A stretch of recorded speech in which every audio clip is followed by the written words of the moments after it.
A eleição de Donald Trump é um fato a ser estudado. As minorias que acharam que iam ferrar as outras partes da minoria deles mesmos para que eles ficassem no país de boa, votaram no Trump. Muitos latinos votaram para que Trump deportasse em massa aqueles latinos que estavam indocumentados, para que os que estavam documentados pudessem permanecer nos Estados Unidos, sobrando mais emprego para eles, sobrando mais trabalho para eles. Foi exatamente isso. Gente, não tem mocinho. Vocês vão ver gente chorando nesse vídeo, que eu vou passar agora para vocês, mas não tem gente boa nesse vídeo. Muito pelo contrário, não tem ninguém bonzinho. São pessoas que esperavam ferrar outras, mas que agora estão vendo que elas é que estão ferradas. Vamos pro vídeo.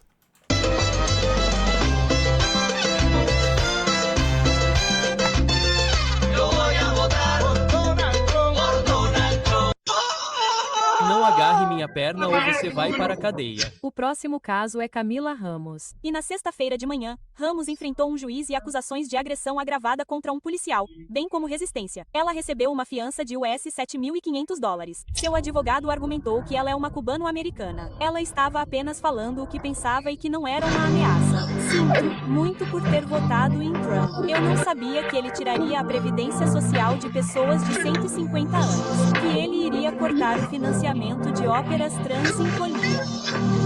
Se eu soubesse, não teria votado nele. Agora posso ter empatia e simpatia pela comunidade negra. Nunca consegui fazer isso antes porque os ouvia dizer coisas como: ah, sabe, nós andamos pela rua e somos perfilados e, sabe, os policiais param de repente e revistam ou algo assim só por causa da cor da pele dele. Eu sempre pensei assim: ah, sabe, é um pouco forçado. Parece um pouco forçado. Essa pessoa deve estar fazendo alguma coisa, certo? Aspas. E, obviamente, eu nunca passei por isso antes. Nunca me sentia assim antes e essas coisas. E então, eu sempre pensei, tipo, ignorantemente, por sinal, da minha parte, pensando, tipo, sabe, acho que vocês são, porque eu sou moreno, sabe? Nunca me senti assim e essas coisas, sabe? Eu também sou. Você não é branco, você não é americano. Ou seja, quando ele ouvia falar que quando os negros comentavam que eles eram agredidos, ele simplesmente falava: ah, essas pessoas deviam estar fazendo alguma coisa errada, deviam estar no lugar errado, na hora errada. Não, amigão, você não é americano. Uma minoria. Mas agora, conosco, não eram os policiais que simplesmente iam verificar o passado. Mas agora é a nossa vez. Agora, nós sentimos isso. Agora estamos nos sentindo péssimos. Posso ir até a rua? Preciso do meu documento? Sabe, é tipo, por que você está me parando? Sou um cidadão americano. Bem, o que é isso? Não estamos fazendo nada de errado e agora estamos sendo perseguidos. E agora estou pensando besteira. Era isso que a comunidade negra queria dizer, sabe? E eu meio que me sinto mal. Bem, não me sinto mal porque nunca consegui entender de onde eles vinham ou de onde vocês vinham. Mas posso garantir que agora que está aqui conosco também, é uma porcaria. Sinceramente, não achei que fosse real. Mas é real pra caramba. E são obviamente grupos minoritários que são alvos e perseguidos. E agora está acontecendo conosco, porque somos pardos. Vocês tiveram sua vez quando os policiais estão apenas em cidades maiores, áreas urbanas, parando desproporcionalmente, sabe, a comunidade negra e essas coisas. E eu só quero dizer que acho que agora entendo.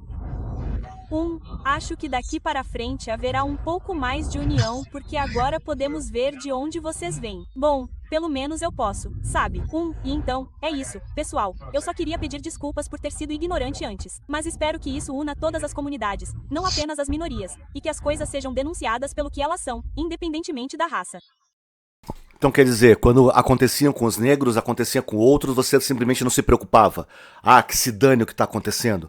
Eu quero que você se ferre literalmente. Desculpa, gente, nesse vídeo. Eu quero que você se ferre literalmente. Ah, agora vamos unir as comunidades, vamos nos juntar, vamos lutar contra o Estado. Ah, tá de sacanagem comigo, né?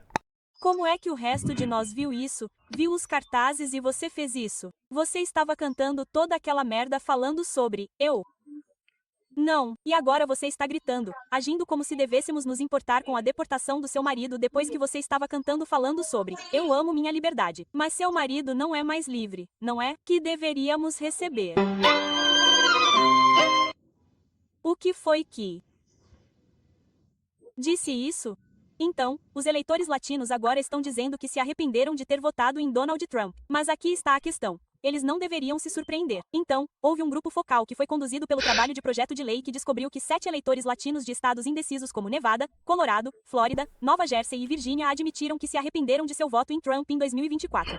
A maioria deu a ele uma classificação D para sua presidência e deu a ele um F categórico. E embora seja bom que eles estejam percebendo isso agora, sejamos honestos, os sinais de alerta estavam lá o tempo todo. Trump concorreu com políticas que eram abertamente hostis às comunidades imigrantes, prometeu deportações em massa e construiu sua carreira política difamando os latinos. No entanto, alguns ainda acreditavam na ilusão de que ele se importava com a economia, os valores familiares e agora estão chocados que as batidas do ICE estão destruindo bairros e que o racismo e a crueldade estão mais normais do que nunca. Então, recentemente, eles fizeram um grupo focal, onde convidaram vários latinos, todos esses latinos que votaram em Trump, e eles declararam que se arrependeram de seus votos em Trump por causa da economia e das deportações em massa, que eram Trump. Trump foi muito transparente sobre essas questões específicas. Ele estava concorrendo na segurança da fronteira há mais de meia década. Ele estava concorrendo com tarifas e quem poderia usar qual banheiro e quem poderia praticar esportes de quem.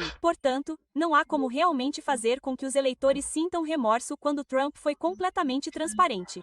Só acho interessante que esse estudo tenha sido publicado depois que Trump retirou financiamento dessa bolsa para hispânicos e redirecionou esses fundos para a HBCU. Isso é muito revelador. E eles continuam dizendo que, se houvesse uma segunda chance, eles ainda votariam em CLA. Eles votariam em um terceiro partido ou ficariam em casa. Olá, pessoal, e bem-vindos ao Joy Report, onde temos uma visão externa com a clareza de quem está por dentro. Desde o início, as comunidades negras vinham soando o alarme sobre como seria uma segunda era DT. Eles falaram com base na história, na experiência, com base em uma clareza que vem com gerações lidando com políticas criadas para manter certos grupos à margem. Mas política DT é política Donald Trump, tá? Só pra ficar claro. muitos eleitores latinos ignoram esses avisos, convencidos de que a proximidade com a branquitude ou com valores conservadores compartilhados lhes daria proteção. Agora, as consequências estão se desenrolando em tempo real, e o arrependimento está batendo forte. Antes de prosseguirmos, todo o crédito vai para os criadores desses vídeos. Vamos rodar mais alguns clipes e eu voltarei com mais comentários. E espero que todos vocês queiram que os latinos por Trump descubram agora que a Suprema Corte decidiu que o ICE pode fazer perfis raciais de pessoas na rua se elas parecerem imigrantes ilegais. Mas isso não importa porque os latinos por Trump vêm fingindo que são brancos, se assimilando à cultura branca há tanto tempo que acham que parecem brancos e não acham que serão discriminados racialmente. Eles não acham que se destacam no ICE.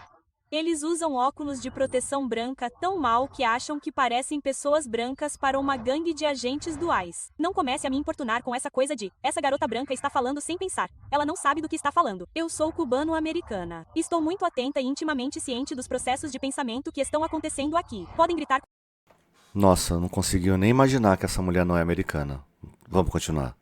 Com eles o quanto quiserem. Tipo, olha o que vocês fizeram agora. Olha o que vocês fizeram agora. Agora vocês são um alvo. Agora vocês são um alvo. Vocês podem ser discriminados racialmente. Eles não dão a mínima. Eles não dão a mínima. Eu sei que essa questão específica não importa muito no grande esquema das coisas porque a Suprema Corte realmente acabou de retirar os direitos civis de todos neste país, especialmente daqueles que são negros e pardos. Mas, sabe, para mim isso importa. Eles votaram a favor disso. Sim, eles fizeram isso a si mesmos, mas ainda não dão a mínima. Eles ainda acham que nada vai acontecer com eles. Eles ficam sentados assistindo outros latinos com status legal e cidadania naturalizada sendo pegos nas ruas e enviados para El Salvador. Eles não dão a mínima. Eles nem acreditam que essas coisas estão acontecendo. Muito menos acreditam que vão acontecer com eles agora que a Suprema Corte disse que estava tudo bem. Em todo o país.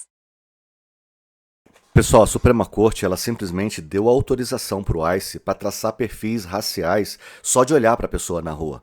Olhou para a pessoa na rua, ela não parece americana, ela vai ser abordada. Tem jornalistas, notícia de jornalistas brasileiros que estão lá, jornalistas brancos brasileiros que estão lá, que andam com toda a documentação possível e imaginável, porque os caras simplesmente estão abordando e colocando a pessoa dentro da cadeia e enviando para outro país na América do Sul, que não o seu país, mas enviando para outro país na América do Sul, para que eles possam ficar em prisões. É exatamente isso. E olha, eles pensavam o quê? Olha aí, ó, esse bando de latino dentro desse barco branco, né? Ali um navio do Donald Trump ali no fundo, um barco uma lancha do Donald Trump lá no fundo, fazendo propaganda para Donald Trump. E eles simplesmente achavam que iam ferrar outros grupos e eles não seriam atingidos. Simples assim. Famílias latinas que antes torciam por DT estão vendo suas comunidades serem alvos de repressões violentas contra a imigração, perdas de empregos vinculadas a guerras comerciais e políticas que retiram proteções que antes consideravam intocáveis. Muitos acreditam genuinamente que se alinhar com o DT os elevaria aos olhos de seus apoiadores, que se distanciar das lutas negras ou repetir pontos de discussão anti-imigrantes garantiria seu lugar. Mas agora a realidade é impossível de ignorar. Ninguém foi poupado. O mesmo sistema sobre o qual os negros foram alertados está engolindo todos em seu caminho. O maior choque veio quando as deportações aumentaram novamente e as proteções para sonhadores e residentes de longa data foram arrebatadas. Famílias que votaram nele acreditando que o status de cidadania ou o serviço militar os salvariam agora estão descobrindo que nada disso importava. Pessoas que orgulhosamente usavam o chapéu vermelho de repente estão na fila dos escritórios dos advogados de imigração lutando por papelada, implorando por uma grande indenização e se perguntando como tudo deu errado tão rápido. Exatamente. DT que ele fala o tempo todo é Donald Trump. E muitos deles se alistavam no exército, muitos deles pagam seus impostos, que é devido, correto, pagam seus impostos e achavam que simplesmente por isso eles estavam protegidos. Ah, eu estou no exército, eu estou na marinha, eu estou na aeronáutica e eu pago meus impostos, é o suficiente. E que se dane, eu não vou me meter nas questões da sociedade negra, das necessidades do país. Não vou me meter nisso agora não, deixa isso rolar. Eu quero que o Donald Trump vença e eu fique aqui na minha, parecendo um vaso e nada vai me acontecer. T não se importava com quanto tempo estavam no país, quantos impostos pagavam ou quão alto proclamavam seu patriotismo. Eles estavam sempre na lista. Eles simplesmente se recusavam a acreditar. Os negros tentaram dizer a eles que a oposição à pobreza não lhes traria segurança. Eles alertaram que se alinhar a uma administração construída sobre divisão e medo acabaria se voltando para dentro. Mas muitos latinos acreditavam que poderiam abrir uma exceção para si mesmos ao aderir à retórica. Eles repetiam os pontos de discussão sobre legal versus ilegal, pensando que estavam se afastando da ameaça. Agora, até mesmo portadores de green card e cidadãos com pais imigrantes estão sendo pegos na onda das novas regras de execução. Economicamente, o retrocesso é inegável. Pequenas empresas latinas sofreram com tarifas, custos altos e mudanças tributárias que beneficiaram os ricos. Em vez da prosperidade prometida, eles tiveram vitrines vazias, vendas lentas e preços mais altos que assustaram suas próprias comunidades. Políticas comerciais prejudicaram indústrias com forte presença latina. Construção, agricultura, manufatura e serviços sofreram grandes golpes. Famílias que antes defendiam essas decisões online agora estão calculando quais projetos de lei não podem esperar mais um mês. Em lugares como Flórida, Texas e Arizona, o arrependimento é mais alto. Eles votaram em grande número, acreditando que ganhariam influência e favoritismo. A mídia conservadora os convenceu de que ficar do lado dos interesses negros garantiria um destino diferente. Mas a equipe não fez distinção entre eles e as pessoas das quais eles achavam que estavam se separando. Eleitores negros alertaram que isso ocorreria. O poder, em movimento, ignora o histórico eleitoral. Há também uma dor cultural. Muitos latinos agora sentem o constrangimento de perceber que defenderam alguém que os viu como descartáveis o tempo todo. Eles favoreceram o patriotismo performativo em vez da conscientização política. Alguns até adotaram a linguagem da superioridade, esquecendo-se de que a branquitude nunca os aceitaria totalmente. Os negros tentaram explicar que apaziguamento não se traduz em proteção. Mas, durante anos, alguns eleitores latinos ignoraram a verdade enquanto repetiam os mesmos slogans usados contra suas próprias famílias. As pessoas que mais gritavam sobre DT ser seu campeão de repente ficaram em silêncio online. Substituiu-as uma amarga e silenciosa consciência. Serviam para votos e foram descartadas após a contagem. Os negros não estão surpresos. Eles viram isso acontecer de longe. Eles alertam as comunidades latinas de que ser anti-imigrante ou anti-pobre não garantiria a aprovação, apenas atrasaria o inevitável. Os latinos que votaram nele, vocês nunca, e repito, nunca serão brancos. Vocês nunca serão aceitos como um deles. E vocês certamente não estão isentos do racismo que é esse regime racista. Quando aquela senhora postou, a vida dos jacarés importa, e ela mencionou um número, esse número era 65 milhões. Você sabe quantos latinos existem nos Estados Unidos? Aproximadamente 65 milhões, de acordo com o US Census Bureau. Aproximadamente 60 milhões de pessoas. Então, adivinhe?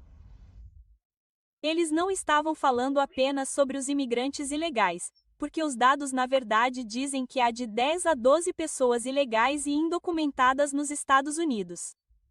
Estão falando de vocês. Estão falando de pessoas como nós. Até mesmo as promessas políticas que muitos celebraram viraram pó. Os empregos nunca retornaram. Os salários nunca aumentaram. E as proteções foram revogadas de maneiras que afetaram a todos, exceto a elite rica. Os programas que ajudam as comunidades imigrantes a ter acesso à educação, moradia e assistência médica foram destruídos. Famílias que se orgulham de votar no Partido Republicano agora se encontram do lado errado do sistema que ajudaram a fortalecer. Não há alegria no sofrimento, mas há uma lição. As comunidades negras sempre entenderam como o poder se comporta quando usado como arma contra grupos marginalizados. Eles tentaram estender esse conhecimento não por superioridade, mas por sobrevivência. Alguns latinos ouvem, mas muitos optam pela negação. Agora, o arrependimento não é apenas emocional, é econômico, jurídico e geracional. A maior mudança ocorre na geração mais jovem. Os jovens latinos estão chamando a atenção de seus pais e avós, perguntando por que eles acreditam nas mentiras, quando comunidades com mais experiência tentam alertá-los. Alguns estão resistindo ao silêncio, forçando conversas difíceis sobre o que significa buscar validação de pessoas que nunca os aceitam de verdade. Eles veem claramente porque os mais velhos escolheram ignorar. As mesmas táticas usadas contra os eleitores negros sempre voltariam para eles também. Estou tendo uma semana muito difícil com meus pais, e eles podem assistir a isso. Mas acho que é muito importante falar sobre tudo isso, já que meus pais e eu somos opostos no espectro político e religioso. Eles são republicanos, conservadores, muito religiosos, e eu não sou nada disso. E a cada 9 ou 10 anos, parece que temos uma conversa muito grande, eu não diria nuclear, mas muito carregada emocionalmente. E parei de postar no TikTok porque eles disseram que meu TikTok era muito odioso e cáustico, foram as palavras exatas deles. Cáustico significa meio amargo e querendo espalhar ódio. E, claro, do meu ponto de vista, acho que meus TikToks sempre vêm de um ponto de vista de querer entender algo e querer fazer as pessoas ouvirem o que estou dizendo e compartilharem coisas pelas quais as pessoas passaram ou estão passando. E se eu passei por isso, eu só quero ajudar alguém a passar por isso também. Mas isso foi como um soco no estômago para mim, então eu tive que tirar alguns dias de folga. Junto com tudo o que estava acontecendo na semana passada, eu tinha outras coisas pessoais acontecendo. E eu acho que o ponto crucial do que foi tão difícil é que meus pais eram do tipo: nós nos importamos, você sabe, queremos que você tenha um lugar no céu e que nossos filhos sejam salvos. E eu meio que disse, tipo, você não acha que eu quero a mesma coisa para você? Talvez, tipo, eu acho, tipo, você acha que eu estou no culto de, você sabe, escolha de estilo de vida. Tipo, mas se eu acho que eles estão no culto, eu também estou tentando salvá-los igualmente. E é quase como uma força imparável encontrando um objeto imóvel. Olhando para trás, fica claro que isso não precisava ter acontecido se mais eleitores latinos tivessem se solidarizado em vez de tentar se distanciar. O resultado poderia ter sido diferente. Os negros não estavam protegendo a sabedoria, eles estavam oferecendo. O orgulho e a proximidade com a branquitude julgaram muito severamente. E agora as consequências são inevitáveis. O arrependimento está aqui. O dano está se desenrolando. E os avisos que foram descartados como exageros provaram ser profecias. A questão agora é se este momento se tornará um ponto de virada ou outro ciclo de negação e repetições. As lições serão finalmente aprendidas ou a história terá que se repetir novamente? Então, o que vocês acham? É o chamado para despertar que traz a verdadeira unidade? E mais importante, este é o momento em que os latinos escolhem a solidariedade da proximidade com a branquitude ou a história continuará se repetindo. Deixe-me. Exatamente isso. A proximidade com a branquitude. Eles tentaram, olha só toda a característica deste vídeo, né? Tudo bem, a maioria dos barcos geralmente são cores brancas, mas todos vestidos de branco, todos com a cores vermelhas, que é a cor do Partido Republicano nos Estados Unidos. Na verdade, eles votaram contra os outros. E esse seu voto se voltou contra eles. Eles acharam que eles estavam votando contra outras pessoas que eles não seriam atingidos. Utilizaram-se de uma massa absurda, que é isso que vocês estão vendo aí. Isso é só uma parte do que Donald Trump usou da mídia, do poder do dinheiro que ele conseguiu arrecadar para poder fazer isso. Vários grupos latinos fizeram músicas, fizeram shows para trazer os latinos 65 milhões de votos. Foi arrasadora a quantidade de votos nos Estados Unidos que Donald Trump recebeu dessa etnia, dos latinos. Dos jovens, então, o Kirk, que faleceu, que foi assassinado, ele conseguiu arrebatar milhões de eleitores jovens para Donald Trump também. E aqui não estou falando que ele merecia morrer ou deixar de merecer morrer. Na verdade, ninguém merece levar uma bala na cabeça por político nenhum. Mas enfim, o que importa é que essas pessoas que estão sofrendo hoje simplesmente escolheram isso para ferrar outras pessoas. Eu tô próximo do poder, eu tô próximo do líder, eu tô próximo de quem manda, então nada vai me acontecer. Lamento, nós temos que entender que política, nós temos que buscar compreender o que realmente está acontecendo, buscar compreender o que está nas entrelinhas, nos aproximarmos do poder, nos aproximarmos de quem manda, não vai te garantir nada. É esse o vídeo. Se você não se inscreveu, se inscreve aqui. Até o próximo vídeo. Valeu.